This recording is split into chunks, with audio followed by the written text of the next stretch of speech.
We're on this living planet where there's about 8 million species who interact and who have feedback loops. And they're all just going about their lives, right? All of the species want the same things that we want. They want space. They want freedom just to live their lives. And we don't tend to think of the wild like that, but it's true. Just like species aren't siloed, saving species can't be siloed either. So it's not going to be the scientific community that prevents these species from going extinct. It's going to be integrating, taking care of them and their habitat into all of the other aspects of life and how we live it on the planet. And in the population and sustainability program, what we really look at is how do human systems impact wildlife and wild places? There's such a small number of us who are addressing population issues. And we were really one of the first environmental organizations to really take on the impact of industrial meat and dairy production and consumption, and what a really outsized role that has in driving the extinction crisis. That was Tierra Curry and Stephanie Feldstein from the Center for Biological Diversity. We'll talk with Stephanie and Tierra about their work in addressing the drivers of biodiversity loss and species extinction, including overpopulation, overconsumption, and the food we eat. Welcome to Overshoot, where we tackle today's interlocking social and ecological crises driven by humanity's excessive population and consumption. On this podcast, we explore needed narrative, behavioral, and system shifts for recreating human life in balance with all life on Earth. I'm Nandita Bajaj, co-host of the podcast and executive director of Population Balance. I'm Alan Ware, co-host of the podcast and researcher with Population Balance. With expert guests covering a range of topics, we examine the forces underlying overshoot, the patriarchal pronatalism that fuels overpopulation, the growth-obsessed economic systems that drive consumerism and social injustice, and the dominant worldview of human supremacy that subjugates animals and nature. Our vision of shrinking toward abundance inspires us to seek pathways of transformation that go beyond technological fixes toward a new humanity that honors our interconnectedness with all of life.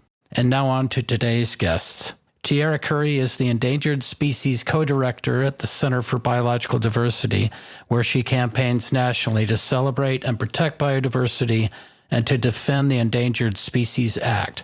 Her work bridges science, policy, and humanities and focuses on ending extinction by empowering people to defy despair and take collective action.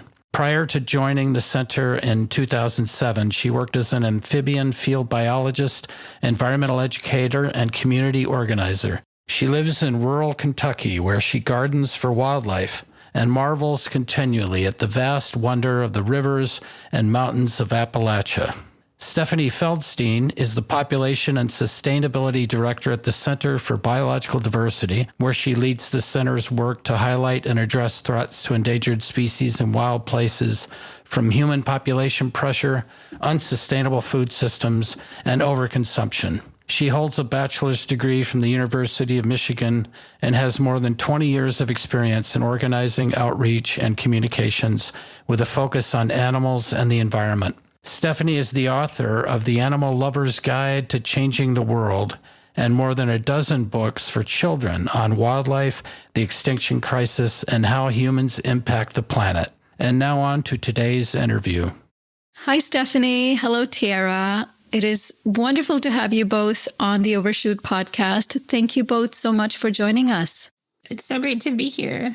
And we love the work that you do at the Center for Biological Diversity. We had Kelly Dennings and Sarah Bailey on the podcast over 4 years ago to share the center's exciting initiatives on destigmatizing sex, contraception, and reproductive decisions. And today it's wonderful to have the two of you to discuss the center's broader work on the underlying drivers of so many of our current crises, but especially the biodiversity and species extinction crises.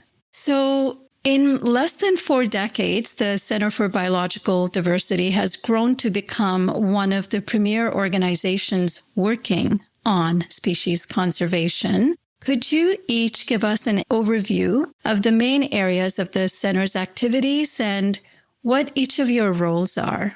This is Stephanie, and I'm happy to get us started.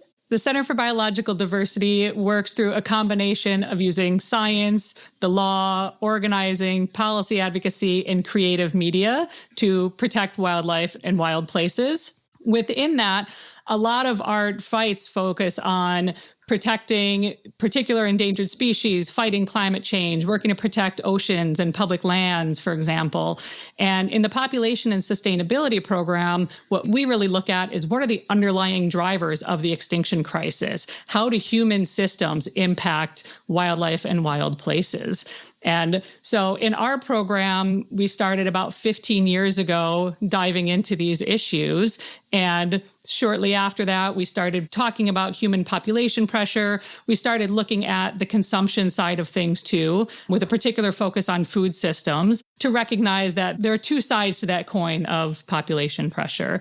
There's such a small number of us who are addressing population issues. And we were really one of the first environmental organizations to really take on the impact of industrial meat and dairy production and consumption, and what a really outsized role that has in driving the extinction crisis. Wonderful. Thank you, Stephanie. And Tierra? Yeah, it's Tierra Curry. I am a senior scientist. I'm a wildlife biologist, and I co-direct our endangered species program. So we focus on gaining federal level protections for imperiled species that don't have other safeguards. And then we fight to protect their habitat, to get them recovery plans. And so we work on species from snails and crayfish all the way up to polar bears and elephants.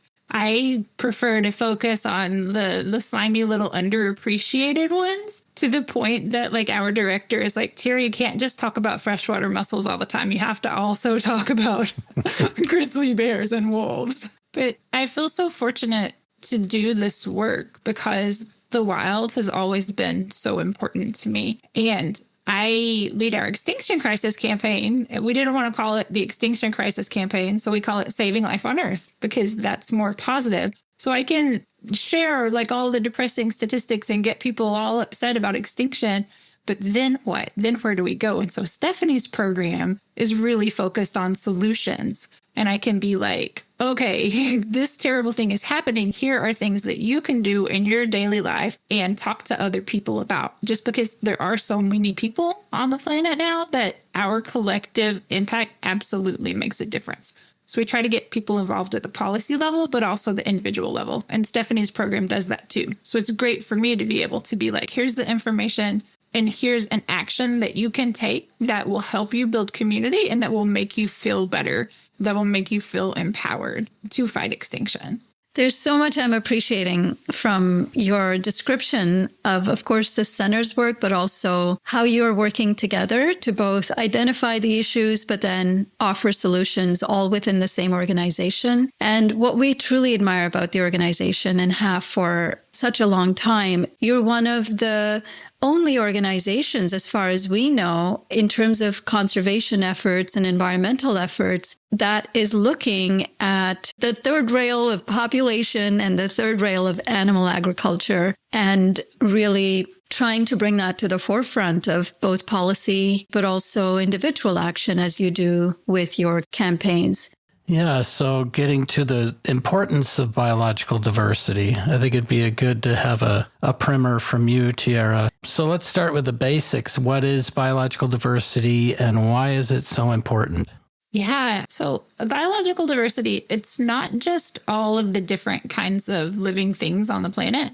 It's the relationships between them. And so we're on this living planet where there's about 8 million species who interact and who have feedback loops. And they're all just going about their lives, right? All of the species want the same things that we want. They want to reproduce. They want space. They want freedom just to live their lives. And we don't tend to think of the wild like that, but it's true. And so we are trying to create a safe space for them to lead their lives. And to me, that's so important because extinction is the ultimate injustice. Like, that's how I came to do this work. I want to fight extinction because I think that other species just have the right to be here and carry out their lives. And also, they're so interesting. Like, they do so many things for us in terms of ecosystem services and pollination and soil cycles and all the blah, blah, blah science to justify them, which is absolutely true. We would not survive without them. But they're all just so freaking cool, too. And Stephanie's program sends out their own newsletter called Topics, and the last part of that is always a species profile. And I'm always like keeping an eye on it. I'm like, oh, what species are they going to highlight this week? And there's so many to highlight, right? Like you said, the fantastical abilities, the way that they see, they smell, they travel. And I think it's important too, is I think you've noted that the animal population size, I know that you can focus on endangered species, but that often means you have to wait till there are only a few of them. And that's a real shame that we can't protect the population size of the animals. As the human population size has grown, as we know, we've seen such a destruction in animal populations. Where does that figure into the biodiversity equation? Alan, that is like one of my favorite questions anyone has ever asked me. Nobody has asked me that before. And it's so exciting because I'm always railing about population decline, because decline of wildlife populations precedes extinction. And we live in this era where even common wildlife species are declining: bats, frogs, butterflies, bees. There's just so many fewer of them than there used to be. And these quote unquote common species are imperiled now, but they're not endangered. And so when I started working on monarch butterflies, someone asked me if they would qualify for protection under the Endangered Species Act. And my gut reaction was, no way.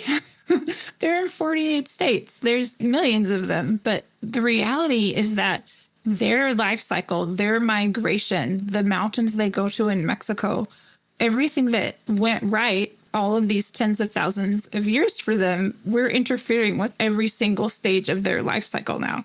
So even though they're spread across 48 states, we're messing up their habitat and poisoning them and changing the climate at every single stage along the way.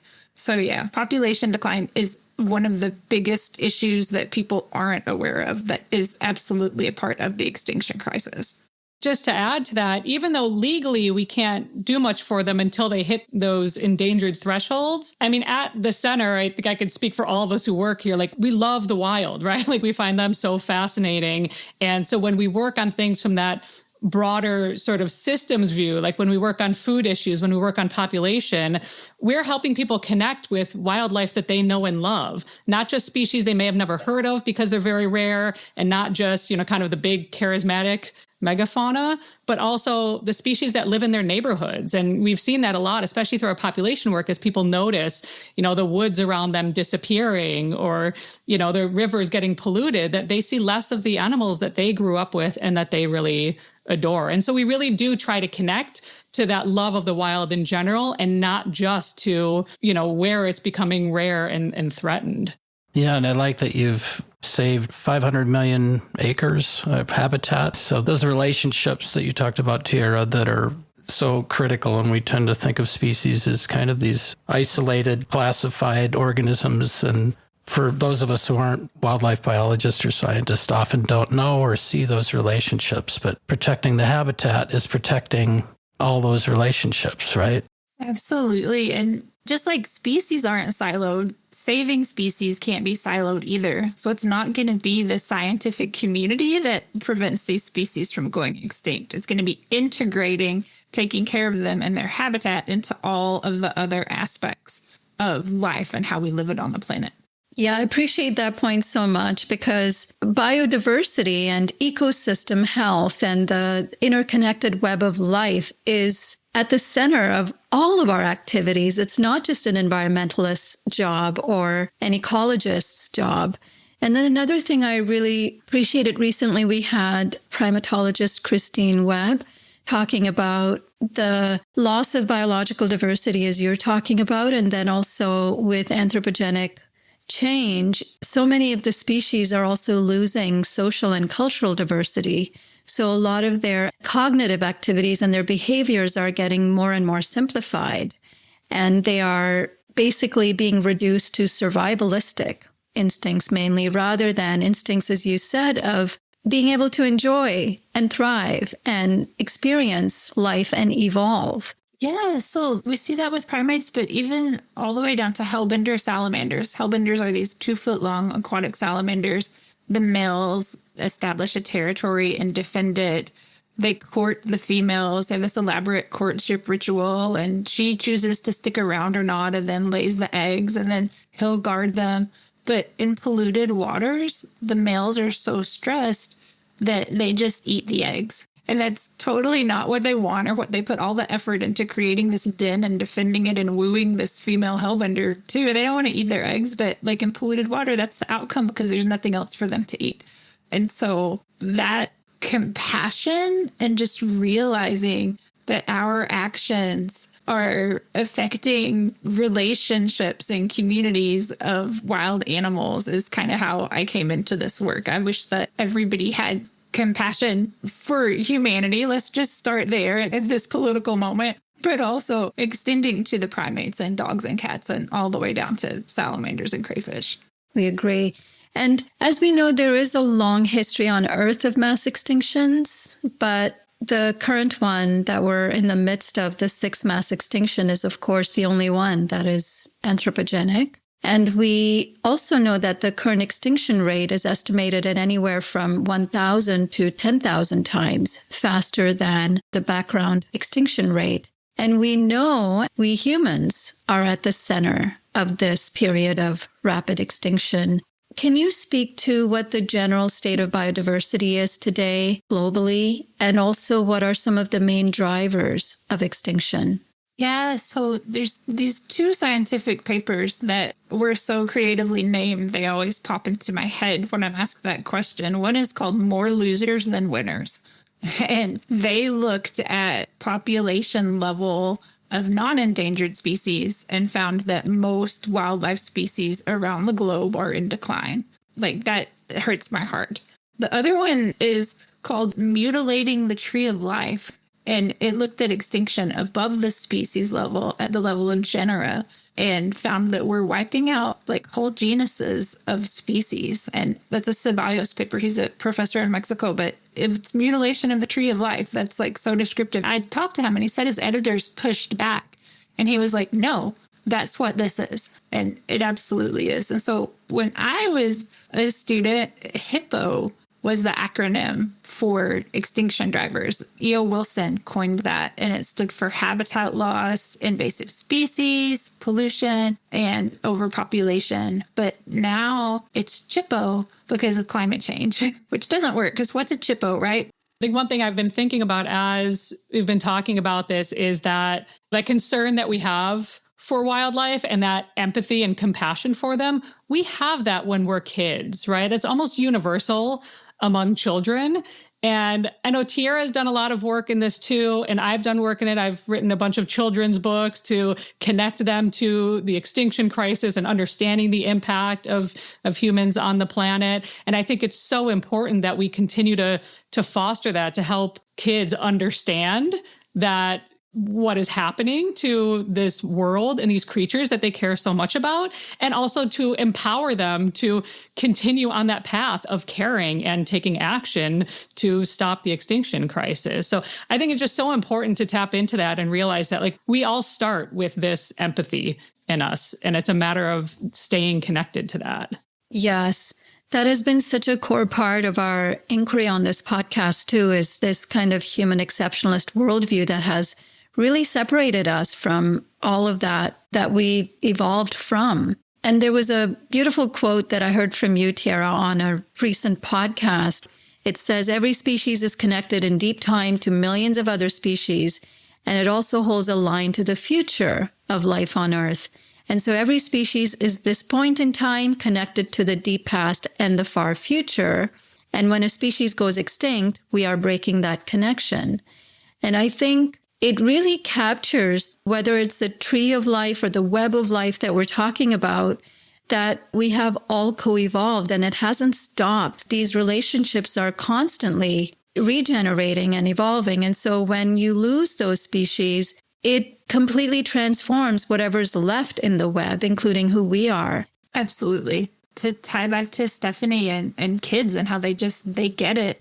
A couple of years ago, this freshwater snail in Georgia went extinct. So North America has lost 71 species of freshwater snails to extinction. Freshwater mollusks are the most endangered group of animals in the country. And so this little snail, the beaver pond marstonia, was declared extinct. And I put out a press release, and reporters are like, what?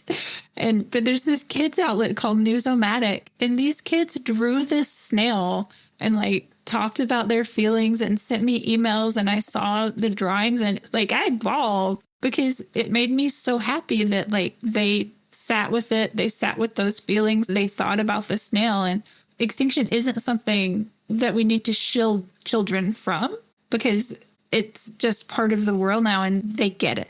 Yeah, and that could even help with the issue of shifting baselines where generations don't know what they lost because it just happens gradually enough that they have no memory.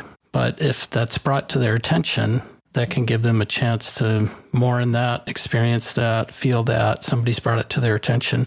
I love Zooming with kids because I can talk about like one species, but they love all the species. So no matter what I talk about, they're always like, what about the sharks? What about the killer whales?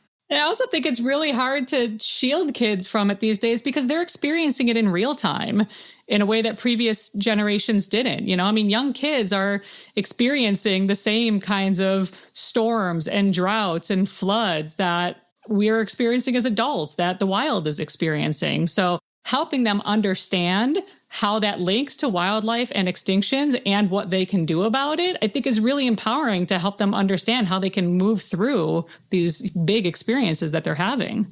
And I thought it was interesting, Tierra, where you mentioned in one of your presentations that the amphibian disappearance in the 90s was kind of a mystery, and we were looking for sort of one cause, and we realized it was multi-causal: ozone, climate change, fungus, habitat loss, and that just reinforced to me how these relationships, as you mentioned, are so complicated that it's very difficult to know what is causing extinction exactly. It's so many of our activities that are tied to this growthist kind of engine of human consumption and population that is bringing us to these tipping points that we often are not aware of, both with climate and ecosystem tipping points.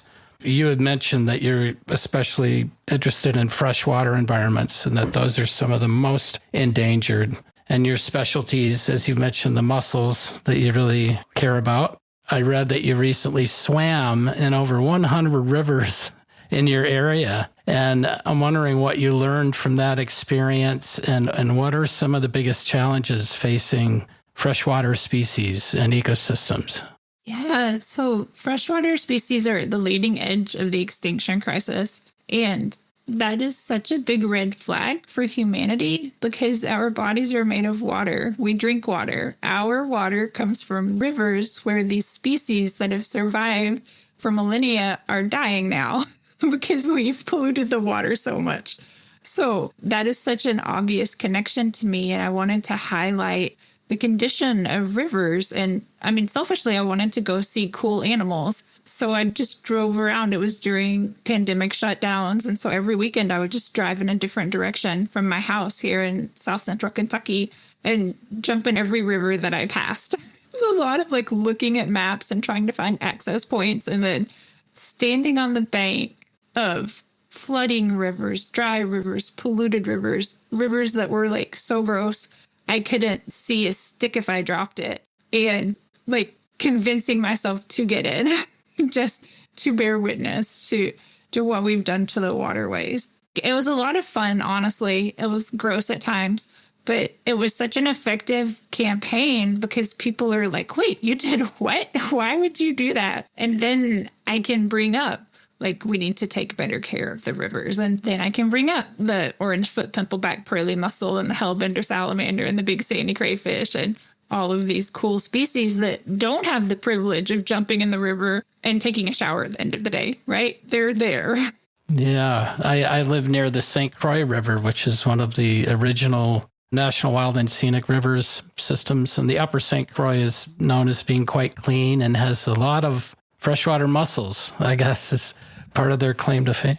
I went canoeing on the St. Croix a couple months ago and literally lost my mind. I saw more mussels on the St. Croix, which is clear, and there's just stacks of shells everywhere. I was mind blown. That is such an amazing river. Okay, I've got to learn to appreciate it more. But it's also threatened by, farm field runoff and salt that we keep putting on our streets with the snow up here, and the microplastics, the PFAS now. And as we learned with Ben Goldfarb, I had no idea. I hadn't known that our tires are spewing off microplastics constantly that are then going into ponds and lakes and everything else. There's so many assaults, it seems like, on our freshwater. And there are some encouraging facts about point source solution, right, with water sewage treatment plants, but it's those non-point source, the farm runoff, animal agriculture, that are contributing to just deterioration. Is that the general picture? That and protection for water is under attack right now. Like, we are at the most dangerous point in terms of water quality because of changes to the Clean Water Act, changes of what qualifies as water, right, that needs to be protected, and also loss of protection for wetlands, because wetlands capture that stormwater, filter it before it gets into the rivers. And so literally, if things continue on this trajectory, we're going to be back to the 70s when rivers were catching on fire if we can't change around the regulatory track that we're on right now to protect national treasures like the St. Croix. There's almost too much to keep track of with Trump, and the environmental laws that he's moving on are just horrendous, and we don't hear much about it in the general media. Well, it's hard to keep up with everything that's coming out of the administration. So it's just been a torrent. But yeah, I mean, as you mentioned, agricultural runoff, that's a huge source that was already under-regulated, particularly from animal agriculture. And now it's gotten even worse because of what Tierra was talking about, that there's less and less that's being considered waterways and more leeway being given to animal agriculture to continue polluting. That's one of the things you're looking at within your role at the center. Could you talk a bit more about how the population and sustainability programs evolved over time, and what are some of the approaches and activities that you're engaged in? Yeah, I mean, to go back to where the program started from is, the center had been working for a long time to fight for endangered species and protect wild places. But like Tierra was talking about earlier, there was always this sense that it's always going to be this uphill battle if we don't address these underlying causes, if we don't address that endless growth that's going to continue putting species and wild places at risk. And so the center decided to start talking about human population growth and what that meant for wildlife and the environment. At the time, this was about 15 years ago. So, when the environmental movement had been talking about population in the 70s, they had long moved on from that by then. And there weren't really very many people talking about it in environmental spaces anymore. But the center decided this was critically important to our work, and we wanted to take it on, even though we knew that it was taboo, even though we knew that it was going to be challenging to navigate all of the different issues around working on population. And then, as I mentioned, a couple of years after that, there was there's always this false dichotomy of population versus consumption, as if you can only address one of them. And so that's when we expanded the program to talk about those two things together and how they're interrelated with each other.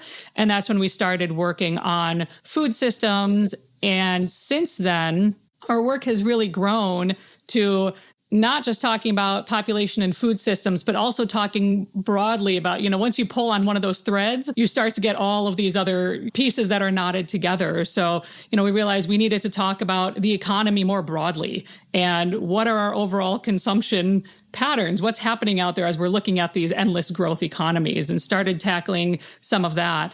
And as we talked about, population issues, and we're talking about the solutions of, universal access to reproductive health care and reproductive freedom, gender equity, and education, that we realize all of that is increasingly knotted up, not just with economic issues and with other justice issues, but also with the environment. And one of the things that we've really seen evolve, not just in our own work, but in the movement as a whole, is a lot more recognition that environmental issues can no longer stay siloed. Like on the food side, we do a lot of work across the food movement with workers, with animal activists, with health activists, because all of that is tied into the same system. And when we talk about our reproductive rights work, that is actually directly under attack right now, linked to the environment. We're seeing anti-abortion groups trying to use environmental laws to roll back access to medication abortion.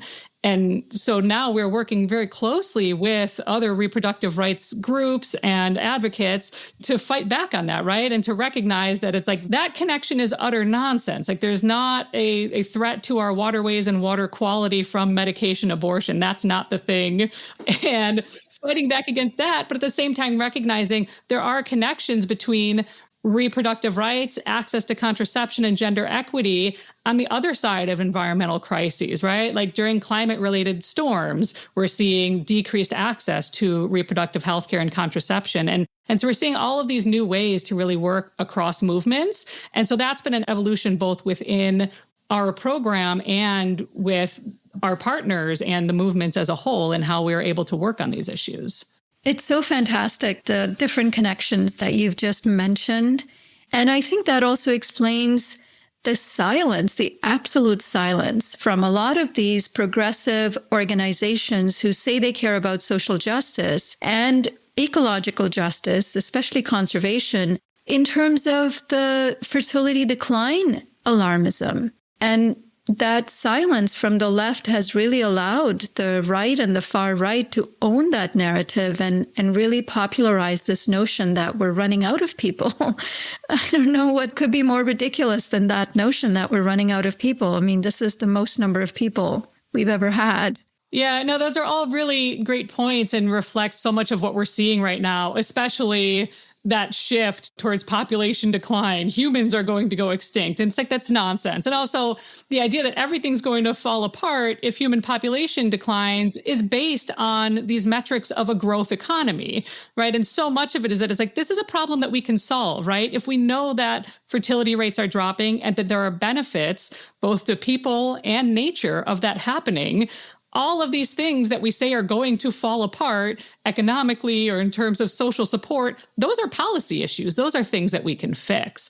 I think a lot of times what we see with other organizations not wanting to touch these issues, there are a couple of factors. And one of them is that, there's this idea that supporters and activists only want to hear about what's going to impact them, right? That the only effective message is to say, how is this going to personally affect you? I think that doesn't give people enough credit for how much they care about other people and about the natural world. I think for a lot of us, for me, I very much recognize that the importance of creatures like hellbenders and freshwater mussels isn't because of what they do to rivers. Like, they make the world a better place for me to be in, right? If that's the selfish angle, it's like their existence and the amazingness that they are, separate from anything that they might be doing to make the environment more livable, makes my life better, And I think that we don't give people enough credit that they do care about other creatures. The other thing that I feel so fortunate about at the center is that we're not afraid to take on difficult issues that people don't want to talk about, right? We'd already talked about how population was taboo, and we were like, we're going to do it anyways. We're going to find ways to talk about it because it's necessary.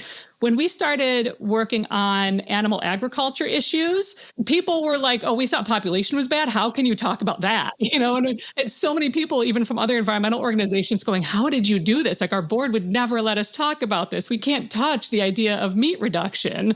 And then now the same thing with like the idea of capitalism and the economy, as other groups are just like, oh, that's too big. Like, it's too, people have feelings about it. We can't talk about it. So, we sometimes joke that I like to kind of ruin all the things that people love. I'm talking about hamburgers, and then we have our avocado campaign. And when you look at animal agriculture and you also look at fashion, things like wool become a problem, which, for an audience that loves camping and hiking, becomes its own sort of third rail. So, but these are all issues that we need to talk about and that people need to understand the connections for. Yeah.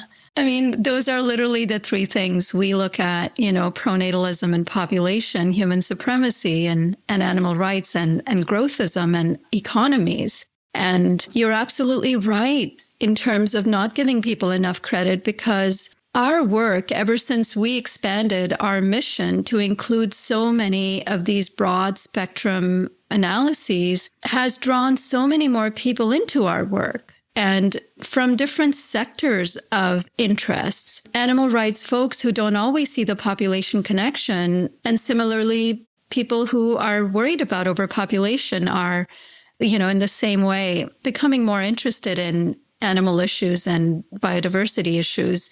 So I think, how can it not be? I mean, we're also intertwined in all of these systems. How can we not be impacted by them? So I think you've probably had a similar experience to me that, you go and give talks and so many people come up to you afterwards and they're like, oh my God, I've been worried about population and I've been worried about these issues and nobody's talking about them. How come no one's talking about them? How do I learn more? And I think we can't afford for these issues to be taboo. I mean, it's suppressing so much conversation and concerns that people genuinely have. And taking away that taboo gives us a way to talk about it in that positive, forward-thinking way of what are the opportunities of population decline? And also, what are the positive things that got us to this point, right? I mean, we can't forget that it was that increase of empowerment and reproductive health and gender equity that helped get us to this point of lower birth rates. So, I think that all of that needs to be part of the conversation and people want it to be. And it's just been so suppressed by this taboo. We have these endangered species condoms with cute little slogans like fumbling in the dark, think of the monarch. And so I go to scientific conferences and I take these condoms and people come up to the table and they're like, oh, what are those? Because the packaging is great. And then I see that they're condoms and their faces. And then I can just say, it's a way to start a conversation about overconsumption and wildlife extinction. And people who haven't thought about it before, you really see the wheels firing. But some people are just mortified at that point because these issues are still so taboo. Yeah, years ago, we would use those at presentations and fairs and things. And we got a lot of laughs. People would see the connection immediately. They're like, oh, yeah, give me one. And Stephanie, as you've mentioned, animal agriculture being one of the primary polluters of water we've already talked about, and air, and taking of habitat in an enormous way. And you've run the center's Take Extinction Off Your Plate program. Could you share some of the rationale of that program, some of the activities that you're doing with that? Yeah, Take Extinction Off Your Plate started off as we were kind of getting into animal agriculture issues to help people make that connection between meat and dairy and threats to endangered species and threats to wildlife as a whole. No matter what environmental metric you look at, animal agriculture is a leading, if not the leading cause of that threat.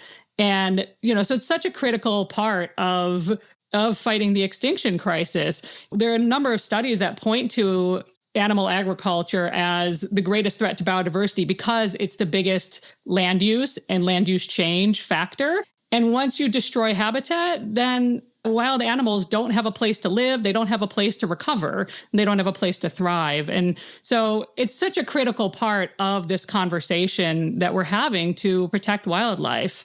So we started out first helping people make the connection, using a lot of our kind of creative media to help people understand that connection. And it was really a thing that a lot of people haven't heard of. I think those of us who work in this space, a lot of times it seems so obvious of how damaging industrial animal agriculture is. And to us, even things like the idea of factory farms are old news. But then there's so much polling that has shown that even the concept of factory farms, most people don't really know about them, or they have a very vague concept, but they still put so much trust into meat and dairy companies that they're like, no, they're doing the right thing. So there's still so much work to be done to help people really understand this problem.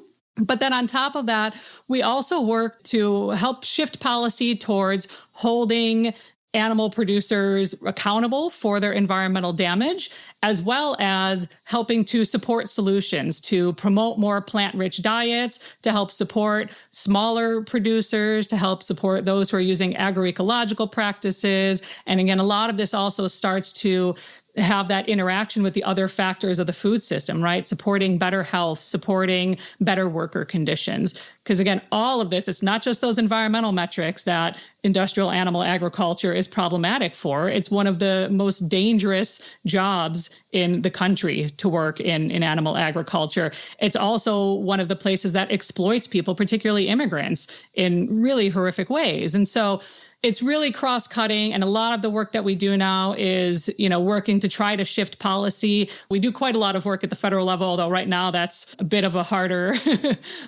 ask right now. We're continuing to watchdog and call out the issues at the federal level. But then we also support changes at the state and local level as well to help communities understand that there is a huge kind of grassroots and from the ground up movement that can transform our food system. Right. I thought you had written a blog a while ago about climate journalism and that only 1.2%, was it, of the articles identified reducing meat consumption as a climate strategy, which was amazingly low. Yeah, we did an analysis of climate media. We looked at over 10,000 articles to see how climate journalists were reporting on agriculture as a climate issue. And particularly looking at animal agriculture, only 3% of those articles mentioned animal agriculture, and only 1% of them mentioned dietary issues like meat and dairy specifically, and the need to start shifting diets. And what was even more absurd is that in that analysis, we found that even when articles were about agriculture, they were more likely to mention energy than they were to mention animal agriculture and meat. So there's a huge gap, even from that media perspective and what people are seeing out there in the news, that's creating this disconnect and this lack of understanding of how big of an issue animal agriculture is. And do you see much of the industry lobbying having a direct effect on that conversation? The industry does a great job of marketing themselves. That's for sure. There are definitely situations where we see news articles that could have been written by industry. And that's not to say, I think that a lot of, journalists are trying to be neutral and to have an unbiased opinion, but a lot of times they don't know where to turn for information.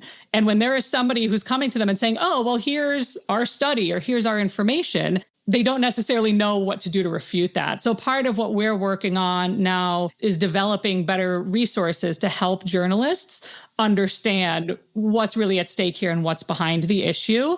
And so I think there is an education level that has to happen there, even among journalists, to be able to overcome that. I think it speaks to also just the internalized bias among journalists of the same ideologies that all of us have grown up with, of growthism, pronatalism, the population taboo, and animal agriculture, that all of these things are natural and normal, and this is the trajectory that we should all be following, and anything that gets in the way is problematic. Yeah, and there's so much mythology that we see around these issues. There's this idea that meat consumption is so tied to people's cultures and identities, and we can't take that away from people.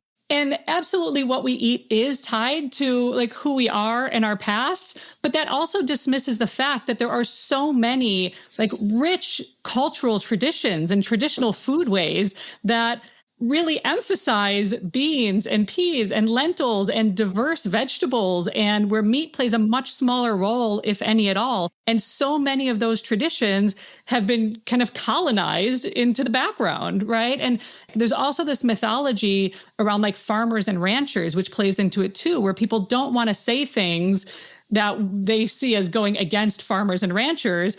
But interestingly, even with that, you see that so much of it ignores that a lot of these farmers are trapped in this industrial system, right? They are not doing well. They're stuck into these really unfair, exploitative contracts, and advocating for food system change would actually give them better opportunities, right? And would create a better world for farmers and ranchers too. And we just don't see that in the narrative because people have these false ideals of what it is, and we see that a lot too on the pronatalism side as well, right? This idea that it's you can only be happy, you can only be a contributing member of society if you're a parent, which is dismissing all the people out there who are amazing aunts and teachers and community leaders who really care for and support the next generation. So there are all these reflections in that, between the issues where we see a lot of the same hangups.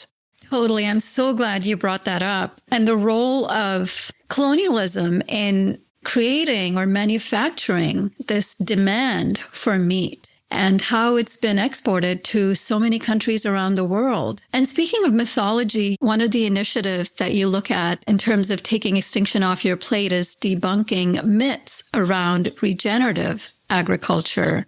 And you've contributed to the Grazing Facts website, which is an excellent resource in distinguishing myths from facts concerning grazing and animal agriculture. I wonder if you could highlight some of the most commonly held myths, and then also how do you refute those with facts? And then lastly, what are some of the sustainable and humane alternatives that you also propose? Yeah, I mean, we could easily spend a whole hour talking about grazing and regenerative agriculture. It's such a big topic of conversation right now, and especially as, we have a very beef-forward administration right now. And, and regenerative has become a buzzword over the past few years in the industry, where they're just labeling everything regenerative and acting like that means something, which it doesn't, because regenerative has no standard or official meaning to it. The beef industry is very good at promoting these myths about the benefits of grazing. And they'll say things like, well, we need cattle out on the landscape because we need to have grazers in grasslands. And it's true, we do need grazers in grasslands, but we need native grazers, the ones who evolved with those grasslands. And there are a lot of differences between the way that cattle and animals like bison or elk or deer operate on the landscape. They graze differently, they move around differently. Cattle tend to congregate around water, creating a lot of sedimentation and pollution around there, as opposed to having a wider range. The way that they interact with the plants themselves is very different. The native grazers do so in a way that promotes growth and plant diversity, and cattle do not.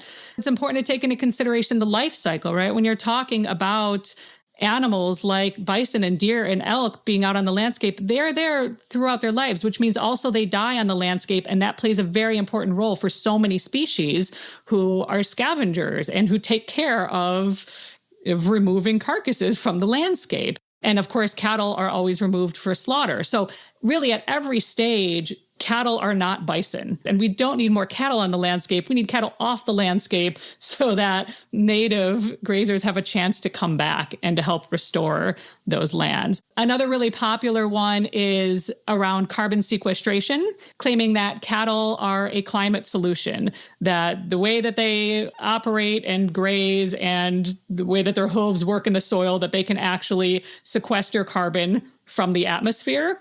That's been debunked in so many different ways, but it keeps persisting. There's small limited examples where cattle can sequester some carbon in the soil. But the problem with it is that it doesn't counteract the climate impact of the cattle themselves. Cattle are one of the leading causes of methane emissions just because of their digestive systems. And that almost always counteracts the amount of carbon that they could sequester. The other problem with sequestering carbon in the soil is that it's limited. Like the soil can become saturated, so it can't take any more carbon. And then if you do anything else with that land, if you decide to plant it or, it's disturbed in other ways, then that carbon gets released again into the atmosphere. So it's not a solution at all. There's a study that looked at the impact of even smaller, what are called like well-managed herds of cattle on grasslands, and found that their presence there actually undoes the natural cooling effect of grasslands as natural carbon sinks. So it just doesn't add up to have claimed that cattle are a climate solution when they are the leading agricultural cause of climate change. And you had mentioned a little bit about agroecology already. And I wonder if you can talk a little about the alternative humane solutions to these really destructive practices. Yeah, so there's a big difference between agroecology and regenerative. And I think that's important to point out because I see it all the time in articles and, in other writings where people conflate the two, and they're not the same. Regenerative has been co-opted as an industry term, and it's very much focused on this concept of soil health. Whereas agroecology, it's a long-running, well-studied practice. It's grounded in indigenous practices and traditional agriculture.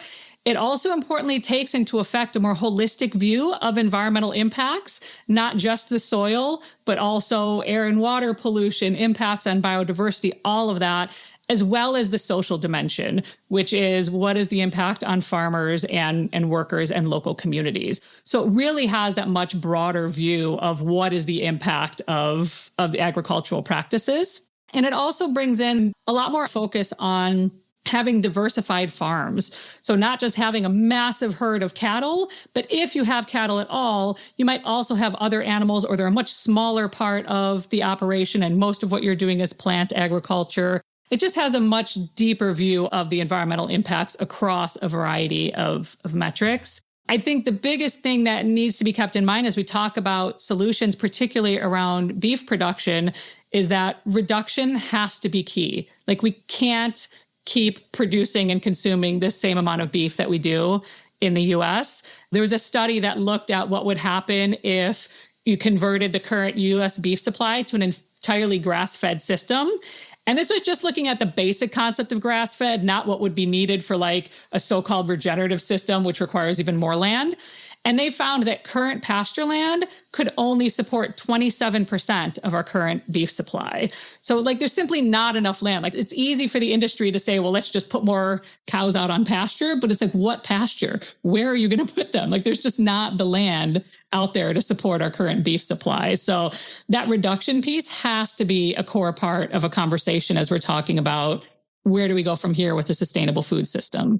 And you've mentioned a few times how this administration is making it harder to take extinction off our plates. And as we're seeing right now in the U.S. with the U.S. Department of Health and Human Services, Robert F. Kennedy, with his new dietary guidelines that have inverted the food pyramid and put meat and fats at the top and put, is it grains at the bottom? Yeah, there's like a tiny, sad-looking loaf of bread at the bottom and like all of this like meat and eggs and dairy at the top. I think they were like unintentionally spot on with that inverted pyramid because they inverted science. They inverted everything that we know about nutrition with that pyramid. And you just look at it, and an inverted pyramid is so unbalanced. Like, this thing is going to topple on itself because it doesn't make any sense. But yeah, the dietary guidelines was an interesting process this year, because usually what happens is there's a long process with an expert committee of top nutrition scientists from around the country that do a deep dive into the latest science and then determine what is the best eating patterns that we can recommend. You know, what should a healthy diet look like? That report, as soon as Kennedy came into office, he said, I can't read this, and he threw it out the window. And then he secretly created his own scientific committee that was made up of a significant number of people who had ties to the beef and dairy industries. And then they created their own separate report, then highlighted things like red meat and dairy, especially like full fat milk, and really downplayed the recommendations that came from the original scientific committee, which the original scientific report was actually great. They weren't allowed to look specifically at sustainability because there had been so many political fights about having sustainability as part of the dietary guidelines. But their recommendations were all about elevating beans, peas, and lentils to the top of the protein list and really emphasizing the importance of that in the diet while reducing the importance of things like red meat and looking for limits on processed meats. So they came at it with something that would have ultimately created more sustainable diets. But where we wound up with the current administration is with a set of unscientific guidelines that are also very confusing to people. Not only is that wonky upside down pyramid confusing, but they kept the limit on saturated fats, but then recommended a whole bunch of foods that are very high in saturated fat. So people in the nutrition community are looking at these dietary guidelines saying, we don't know what to do with this. Like, we don't know what you're expecting us to actually recommend to people. One thing that I'd like to add on the dietary guidelines, though, is that we don't need to wait another 5 years for the next dietary guidelines to be issued. The U.S. dietary guidelines influence a huge number of like federal programs, school meals, nutrition assistance. But at the same time, there are a lot of things that people can do to actually follow more scientific guidelines. We released a model healthy and sustainable guidelines that are based on the original scientific report. And that helps give people who work in institutions and at the state and local level and in schools an idea of how can they, follow their own nutrition guidelines in a way that is more aligned with the science and with a healthy and sustainable diet. And there are a lot of ways that can still happen despite that federal policy that's locked into the official guidelines. In addition to the dietary guidelines, and judging from the center's website, it looks like the center's filing multiple lawsuits every month against the Trump administration, as the administration has made no secret of its desire to encourage logging, mining, drilling, and virtually all forms of so-called development. And it's heartening to read that in Trump's first term, the center won 9 out of 10 cases. The Endangered Species Act plays a foundational role in the center's legal strategy to protect animals. What kind of legal fights are you having in the U.S. with Trump's second administration regarding the ESA and other significant legal areas? This is Tierra. I'll jump in there. The food pyramid isn't the only thing that's upside down right now. In terms of they're packaging the proposed changes to the Endangered Species Act and the Clean Water Act and the Clean Air Act as improvements. And with the Endangered Species Act, they want to change the regulations so that habitat is no longer protected. Right now, when a species gets protected, it's protected from harm, and harm has always included that species' habitat, and they want habitat not to count anymore as harm. So if you cut down its tree, that's not going to harm it if it's not home, right? The kindergartners I Zoom with can tell you that doesn't work. And the Clean Water Act is the same thing. I was commenting on the new permitting scheme, and literally they said that no individual project would ever rise to the level of significant impact when weighed against all the water in the United States. And so therefore, a national permit is sufficient for whatever it is when the standard is all of the water in the U.S. And I was like, did AI write this? Did a tech bro write this? Who wrote this? And so in my comments, I was like, this is so nonsensical. I don't even know where to start. And there's more proposed changes to the Endangered Species Act as well that will make it harder for species to get protection, that will exclude protection for species threatened by climate change, and to get species off the list. So for the first time since 1981, no species was protected under the Endangered Species Act last year. The Fish and Wildlife Service lost 20% of their staff. They lost 500 scientists. The whole recovery unit was cut, the people who were writing the plans on how to get species off the list. But in the meantime, they're proposing the delisting of all of these species using no criteria whatsoever, except somebody's buddy somewhere wants them not to be protected anymore, is the only criteria I'm finding. And they want to make it so that there's just no funding. The Endangered Species Act funding level got cut to 2004 levels. So it's going back in time. We're really at an unprecedented level of attack on the most fundamental environmental laws, the National Environmental Policy Act, just all of them. It's like whack-a-mole every single day. They're setting things on fire. I think they're trying to exhaust us. And so luckily, we're building bigger coalitions across issues and topics, and all of the fights for justice are so interrelated that even though they are trying to exhaust us, by carrying a bit of water that is our specialty, we're contributing to this coalition and these movements that are going to make things better and that are just calling BS on all of the stuff that they're doing. And see, that's the thing, is we have the solutions for all of these things. We built this whole system. We can change the system. And that's why it's so important for people to get involved, not just at the personal level, but also the policy level, because where there is pushback is where we're going to be able to affect change. And Stephanie, you had mentioned earlier that a lot of the work that you're doing is offering solutions. Did you want to quickly go through some of the solutions that you propose? Yeah, absolutely. And I will say that we always work at a combination of of individual and collective solutions. I think individual action is so important and is that building block toward collective action. And of course, it makes a big difference in our own lives too, when we're able to sort of like take control of what is our contribution to protecting nature and to changing the direction that things are going. So individual action is so important. And we also work so hard to make sure that it's easier for everybody to take those actions, right? That's a core part of a lot of the policy work that we do, particularly around food issues, is that if healthy, sustainable food is not available and accessible, people can't make that choice.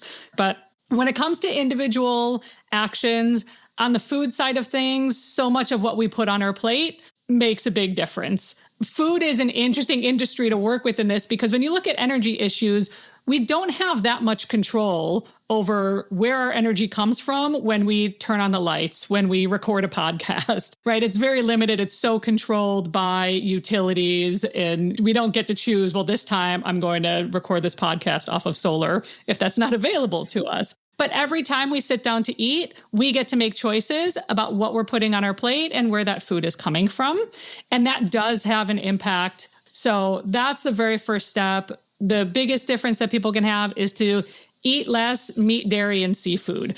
Even though, as we mentioned, beef is sort of at the top of the list of agricultural impacts, there are also a lot of harms that come from intensive chicken production, that come from seafood production. So really switching towards more plant-rich diets is one of the best things that you can do as an individual. Also, to talk broadly about that growth economy, even that stopping and thinking before you buy, which is something we are not trained to do in this country, and thinking about what is it that you really need, what are the better options that might be out there, can have such a big impact and really add up quickly. One of the other big areas that we're looking at on the consumption side is increasing the amount of reuse systems that are out there, right? Getting single use out of your life and switching more towards reuse. All of these things are not only actions that you can take in what you're doing yourself, but also thinking about your community, the places you go, what do they offer, right? If you're in school, what's offered at your cafeteria? If there are restaurants that you go to regularly, ask them to offer more plant-based options. Ask them to move away from single use toward reusables, right? You can use your own voice very effectively in your community to start making these changes on a bigger level. And then, of course, when it comes to the population side of things, one of the biggest things you can do is to have that conversation with your partner, making sure that if and when you grow your family, that it is something that's intentional, that you are able to find the contraception and use the contraception that is best for you, and to help educate others on the need for access to contraception and gender equity. So many of those things can really help out. One other thing you can do is, as Tierra mentioned, we have our endangered species condoms, and we give those away for free. So if you want to volunteer and get a box of free endangered species condoms to give out in your community at community events to start these conversations with people, you can go to the website. It's endangeredspeciescondoms.com and sign up there to be a volunteer. One other program that I'd love to mention is we have a fairly new sexual health emergency preparedness kit program. And this is addressing the issue that when there are emergencies, particularly when you look at climate-related storms, it causes huge disruptions in access to reproductive health care, access to contraception. And when you look at emergency preparedness lists, they don't address that at all. They don't tell people, make sure that contraception is part of this, make sure that your other reproductive health needs are part of your emergency preparedness. And it leaves a lot of people without that when there are emergencies. So we put together and we distribute these sexual health emergency preparedness kits to help people think about what should be in those kits and to start getting people to understand that that should be part of their list. And so you can also find that on our website, where you can find information on how to put together those kits, how to give them out in your area, and to start bringing that into the climate conversation.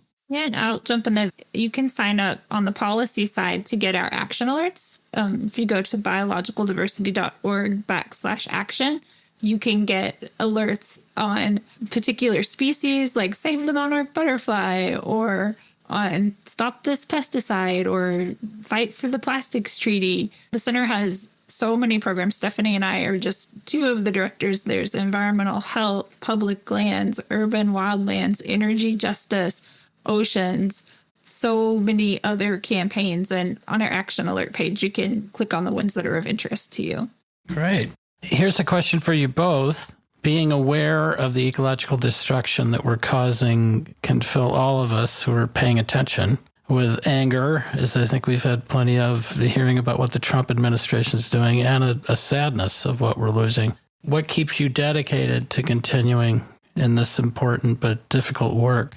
That sadness can truly be overwhelming. I remember just kind of having a meltdown as an undergrad at the grocery store. I'd been out of the country and I came back and there were like 100 kinds of shampoo in plastic bottles. And I just like sank to the floor and cried, like, what is this world and how do I even function? And then there was like a whole period of time where I wanted to be a blue-green algae because I could just photosynthesize and not hurt anything, right? Because like Stephanie was saying, every choice we make affects something. And I was paralyzed. Like I remember not going to the Earth Day event one year because I was in Alaska and it was snowy and I didn't want to bike and I didn't want to drive because I didn't want to use fossil fuel to get to the Earth Day event. So I paralyzed myself. I traumatized myself. And then I realized I have to put myself out there. I have to participate. I have to find community. And that's my solution to despair is just do something. Pick a group you're interested in. Pick an issue you're interested in. Pick a species you're interested in. Do a deep dive. Find other people who care. Because action is the antidote to that despair. And don't get paralyzed, because if you're like sitting on the floor of the grocery store crying, wishing you were blue-green algae, right? Like you're not going to save the world. You have to move past that. I was at a Sandra Steingraber talk one time and I asked her about despair and she was like, that's selfish. I don't have time for despair. I have work to do. That flipped that switch for me. So even if I feel that despair, I feel that fear, I feel that anger, I feel that overwhelm, I'm going to make myself get out of bed and do something. And call a colleague or call a friend because that connection is the solution. Right. Admirable. How about you, Stephanie? You know, I get this question so often, especially with a lot of the solutions type work that we do, and recognizing that we're also working on these massive systems. Like the overwhelm is real. And a lot of times I'll get this question that it's like, oh, well, how do you stay hopeful? And a lot of times that's hard, especially, you know, in the past year, it's been very, very hard. And there are times when my answer is, I don't know that hope is the point. I think similar to what Tierra was saying about despair is that whether or not I'm hopeful doesn't matter, but what other choice do I have, right? I live in this world. I love this world. I love the nature around us. And what other choice do I have but to do everything I can to try to protect it?